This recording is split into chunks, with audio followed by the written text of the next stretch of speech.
Praise the Lord. என் அன்பு சகோதர சகோதரிகளே, நாம் இன்றைக்கு தவக்காலத்துக்குள்ளே காலடி எடுத்து வைத்திருக்கிறோம். தவக்காலம் அருளின் காலம், மகிழ்ச்சியின் காலம்.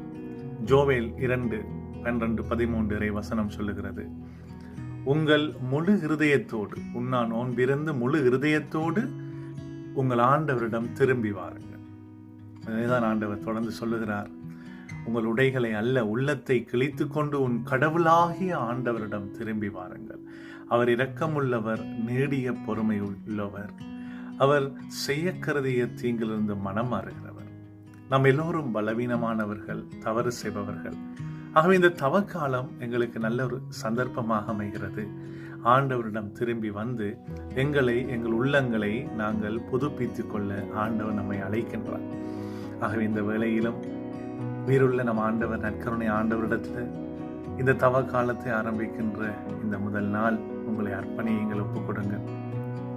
இந்த புனித நாளிலே ஆண்டவருடைய இரக்கம், அவருடைய பேரன்பு நம்மை சூழ்ந்து கொள்ளட்டும். அவருடைய அருள் நம்மளை தாங்கிக் கொள்ளட்டும், வழி நடத்தட்டும், நம்முடைய உள்ளங்களை புதுப்பிக்கட்டும் என்று சொல்லி எங்களை அர்ப்பணிப்போம்.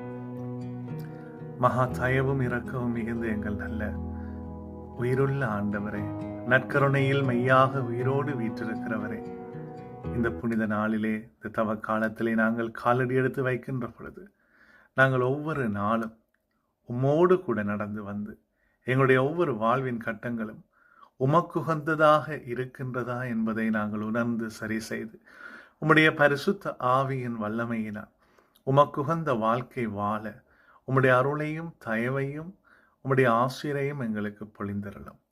நற்கருணையிலே வாழுகிற இயேசுவே, உம்முடைய பெயராலே உம்மிடத்திலே நாங்கள் ஜெபிக்கின்றோம். ஜெபம் கேளும். ஆமேன். இன்றைய நாள் உங்களுக்கு ஆண்டவருடைய ஆசீர்வாதமான நாளாக அமையட்டும். God bless you. Have a good day.